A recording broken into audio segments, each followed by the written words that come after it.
The champagne splashed across James Anderson's pristine black vest like liquid gold against midnight ski. Victoria Reynolds watched with cruel satisfaction as the young waiter desperately tried to dab the expensive liquid from his outfit. "Oops," Victoria said with feigned innocence, her smile revealing perfect teeth and a rotten heart. "What a pity that people like you don't know how to move properly in civilized settings."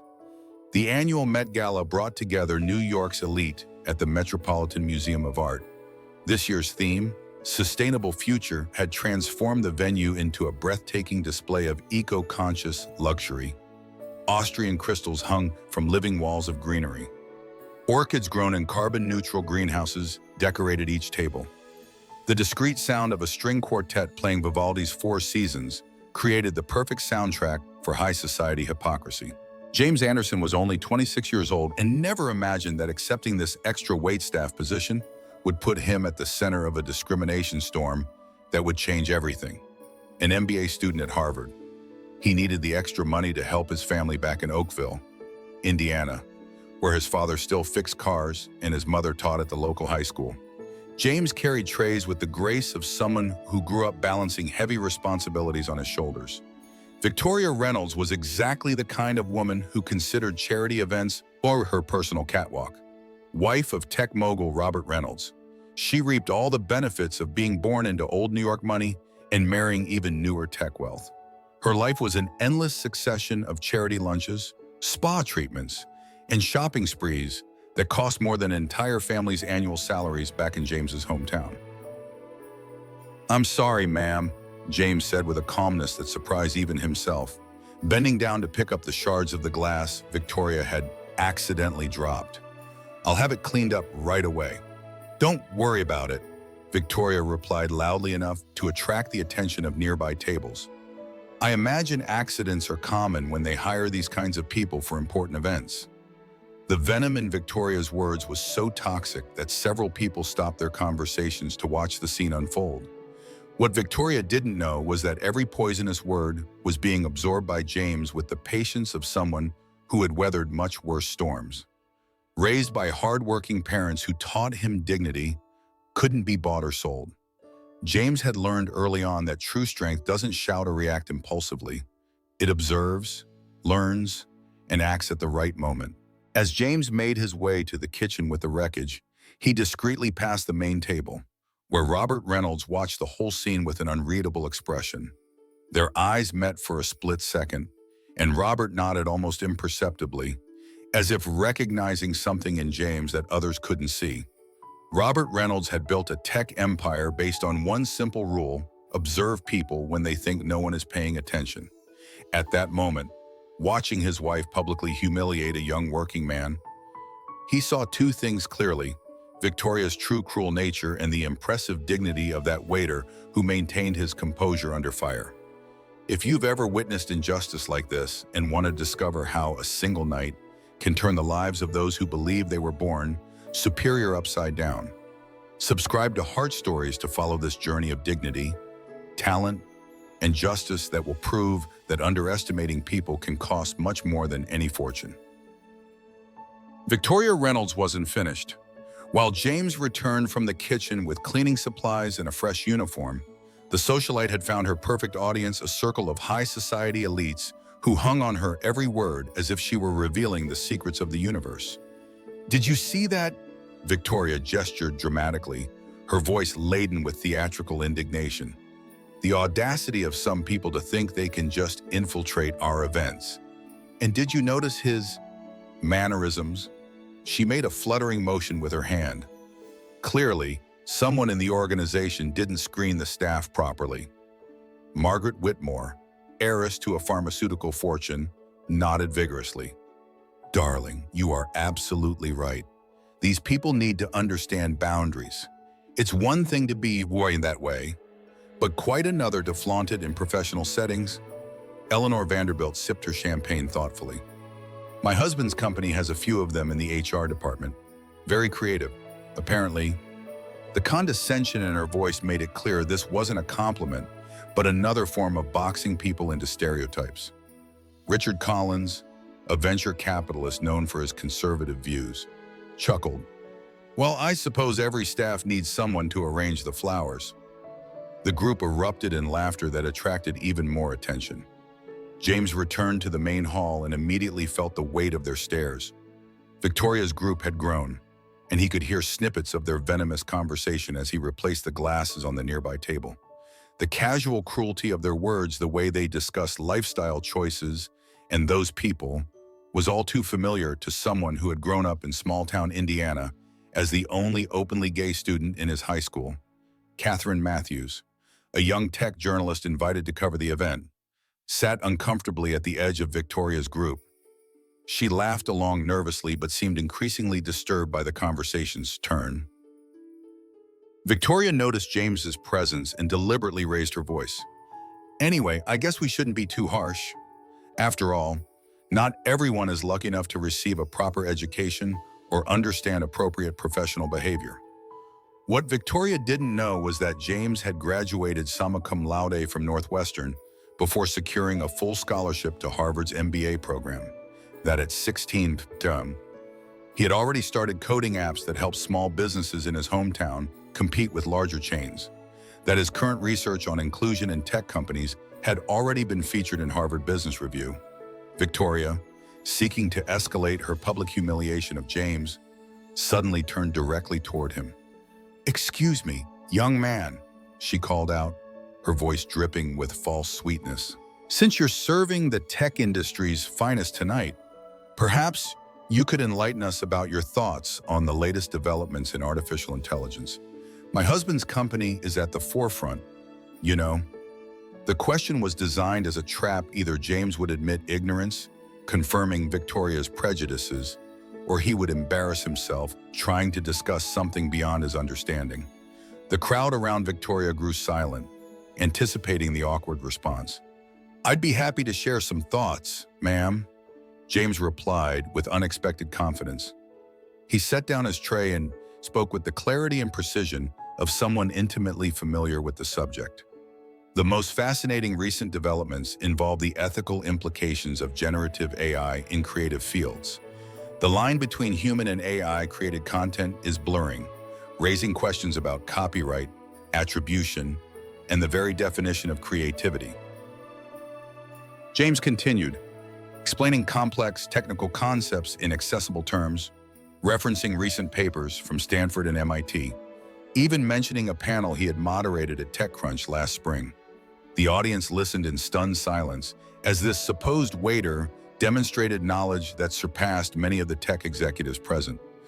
Robert Reynolds, who had approached the group midway through James's impromptu lecture, watched with growing interest and respect. Victoria's face transformed from smug certainty to confusion to barely controlled rage as her attempt at humiliation spectacularly backfired. When James finished speaking, Catherine Matthews was the first to break the silence with genuine applause. "That was the most concise explanation of current AI ethics I've heard," she said, pointedly ignoring Victoria's glare. "Are you in the industry?" "I'm completing my MBA at Harvard with a focus on diversity and inclusion in tech companies," James answered simply. "This job helps pay for expenses my scholarship doesn't cover." The revelation landed like a bomb among Victoria's circle. Margaret and Eleanor exchanged uncomfortable glances. Richard suddenly found his phone fascinating. Catherine's eyes lit up with journalistic interest, and Victoria stood frozen, the perfect society mask cracking to reveal the panic beneath. In that moment, James had done more than defend himself. He had shattered the comfortable stereotypes that allowed people like Victoria to dismiss those they considered beneath them. Sometimes, education comes not from textbooks, but from having your prejudices exposed in the most unexpected ways. The elegant bathroom of the Metropolitan Museum provided James a moment of respite from the charged atmosphere of the gala. His hands trembled slightly, not from fear, but from controlled adrenaline familiar to anyone who has stood their ground against prejudice. He discreetly checked the recording device tucked inside his inner pocket. The small voice recorder had captured every slur, every thinly veiled insult, every moment of deliberate humiliation. Perfect research material for his thesis on microaggressions in corporate environments. A gentle knock interrupted his thoughts. "James, The voice belonged to Robert Reynolds. James recognized it immediately from the tech CEO's famous TED Talks on innovation and leadership. For a moment, James considered ignoring him, but something in the genuine concern of Robert's tone made him open the door. Morge stood alone in the hallway, his expensive Tom Ford suit contrasting with his unexpectedly humble posture. "I want to apologize for my wife's utterly unacceptable behavior," Robert said quietly. "There is absolutely no justification for what happened out there." James studied him carefully. 26 years of life had taught him to distinguish condescending pity from genuine respect. In Robert's eyes, he saw something rare in men of his position, real shame and anger directed not at James, but at the situation his own family had created. "Mr. Reynolds, I appreciate your concern, but you needn't feel responsible for your wife's actions." "Of course I do," Robert replied firmly. 15 years of marriage have given me many opportunities to address behavior like this, and I've failed miserably by remaining silent." He paused, seeming to debate with himself before continuing. "My brother Michael is gay. He faced similar prejudice throughout his career in finance. I promised myself I'd never tolerate that kind of discrimination. Yet here I am, watching my wife perpetuate the very behavior I despise." The personal confession surprised James, creating an unexpected bridge between them. This wasn't just a CEO doing damage control, this was a human connection. "James, may I ask what your thesis specifically addresses? Your explanation about AI was remarkably insightful." "I'm researching inclusive culture in tech companies and its impact on innovation," James explained, "specifically how psychological safety for marginalized employees correlates with breakthrough developments." Robert's eyes widened with interest. "That's precisely what Reynolds Technologies needs right now. We've grown so quickly that our culture has become, well, let's say less than welcoming to diverse perspectives." He reached into his jacket and produced a business card. "We need a director of diversity and inclusion, someone who understands both the human element and the business case. Someone like you." James took the card, feeling the weight of the opportunity it represented. "Mr. Reynolds, that's generous, but it's not generosity. James, it's urgent necessity and enlightened self-interest. My company needs real change, and you clearly have the knowledge to implement it." As Robert explained the details, competitive salary, real decision-making power, autonomy over programs, neither noticed Victoria approaching until her voice cut through their conversation like a blade. "Robert, darling," she said with forced brightness that didn't reach her eyes. "What's happening here? Are you networking at a charity event? How like you to always be working?" The tension crystallized instantly. Robert turned to his wife with an expression James couldn't quite decipher. Part resignation, part resolution. "Victoria, I'm offering James a position at Reynolds Technologies." Victoria's laugh came out high-pitched and brittle. "You're joking, right? He's a waiter. Robert, he's a Harvard MBA candidate specializing in exactly what our company needs." Robert corrected her calmly. Victoria's complexion paled visibly as the implications sank in. "Harvard." Her voice had lost its confident edge. "Yes, Victoria. The man you publicly humiliated tonight is a highly qualified academic who took this job to support his family." Victoria's survival instincts kicked in, and she quickly recalculated her approach. "Well," she said with a forced smile toward James, "misunderstandings happen at these events. Perhaps we should just forget tonight's, awkward moments." James maintained his professional demeanor, but his response carried quiet strength. "Mrs. Reynolds, there was no misunderstanding. Your comments and intentions were quite clear. Surely an intelligent person like yourself can appreciate social complexities." Victoria persisted, desperation creeping into her tone. "Actually," James replied evenly, "people with my academic background tend to be very precise about documenting discriminatory behavior, particularly when it demonstrates patterns relevant to ongoing research." The word "documenting" made Victoria flinch. Her eyes darted to James's pocket where his hand rested protectively. "Documenting," she repeated faintly. Robert caught the exchange and understood instantly. Victoria, has this entire interaction been recorded? James neither confirmed nor denied, but his composed silence spoke volumes. Victoria suddenly realized this evening had transformed from a simple assertion of social dominance into something potentially catastrophic. As they parted ways, James caught the beginning of an intense whispered argument between the couple. The power dynamic had shifted dramatically. Victoria had attacked someone she assumed was powerless, only to discover she had targeted a person whose intellect, dignity, and preparation had turned her own weapons against her. True strength often reveals itself not in dominating others, but in maintaining your principles even when others try to diminish you. James had done more than defend himself. He had created an opportunity to transform an entire company culture. 3 weeks later, Victoria Reynolds awoke to her phone vibrating incessantly on her nightstand. 47 missed calls, hundreds of unread messages. Her stomach tightened as she opened the first link Margaret had sent at 5:43 a.m. Tech mogul's wife caught in discriminatory tirade against gay Harvard student, screamed the New York Times headline. Below it was a photo of Victoria at the Gala, her expression of disdain preserved for posterity. The recording, all 23 minutes of it, had been leaked to major news outlets and was spreading across social media platforms like wildfire. Victoria ran downstairs in her silk pajamas, finding Robert in the kitchen and with coffee and an expression she had never seen before: cold, distant, final. The kitchen television silently displayed CNN, where a panel discussed the audio. The closed captioning spelled out words like homophobia, elite privilege, and accountability. "Robert," Victoria cried, brandishing her phone. "You have to do something. This is character assassination." "That waiter, that Harvard MBA candidate," Robert corrected without looking up from his tablet, "is now our new director of diversity and inclusion.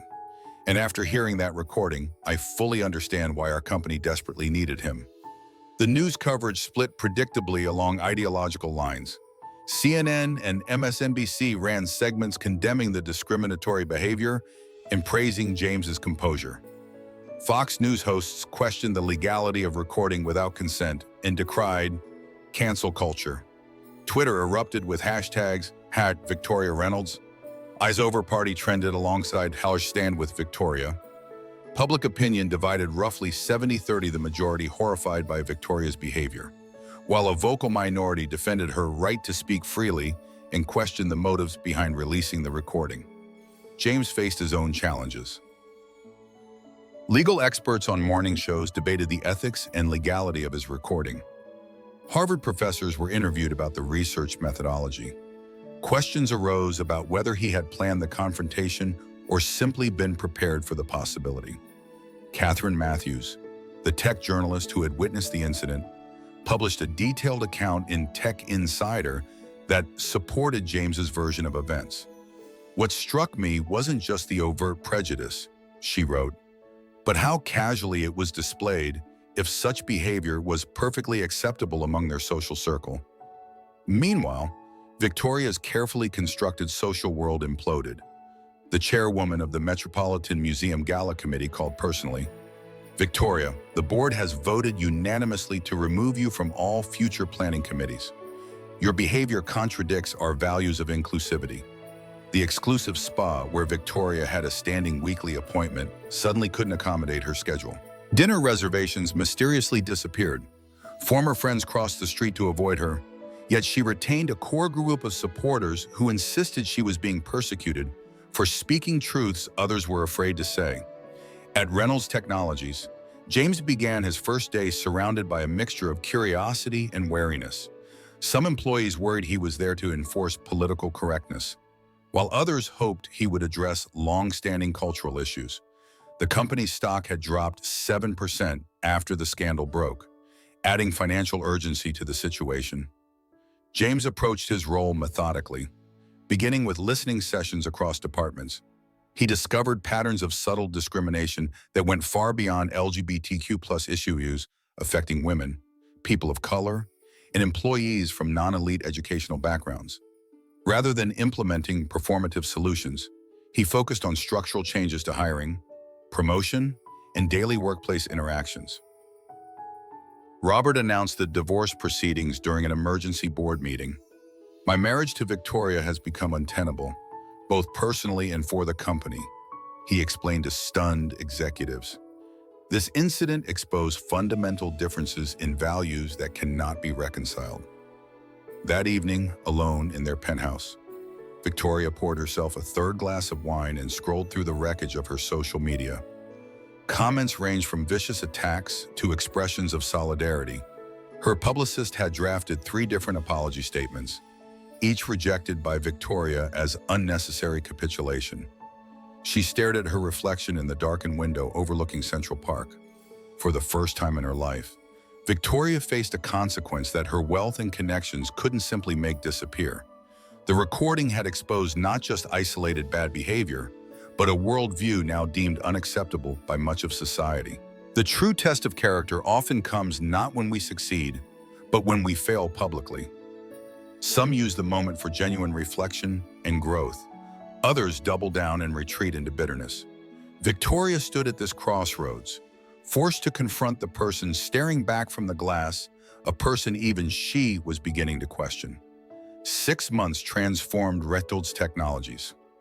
Under James Anderson's leadership, the company implemented comprehensive diversity initiatives that went beyond superficial corporate speak. Blind resume screening eliminated unconscious bias in hiring. Mentorship programs connected underrepresented employees with senior leaders. Mandatory training addressed subtle workplace exclusion. Most importantly, James created psychological safety that allowed authentic self-expression. The company faced its greatest challenge when TechFuture, their largest client, threatened to pull a $100 million contract over concerns about association with the scandal. James proposed an unexpected solution, inviting TechFuture executives to witness their transformation firsthand and collaborate on an industry-wide inclusion initiative. The resulting partnership not only saved the contract, but generated positive press that restored investor confidence. Victoria Reynolds' journey proved more complicated. Initially, she retreated into defensive isolation, surrounded by a shrinking circle who reinforced her sense of victimhood. The divorce proceedings exposed the hollowness of her former life. But something unexpected happened when her housekeeper's son came out as gay and faced harassment at school. Victoria witnessed firsthand the real human impact of attitudes she had casually perpetuated.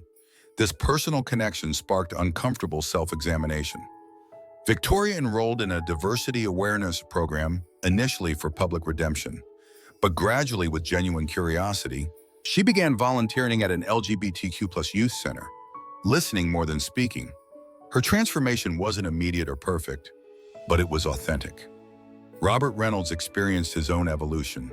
His relationship with his brother Michael deepened as they openly discussed family dynamics that had silently reinforced prejudice.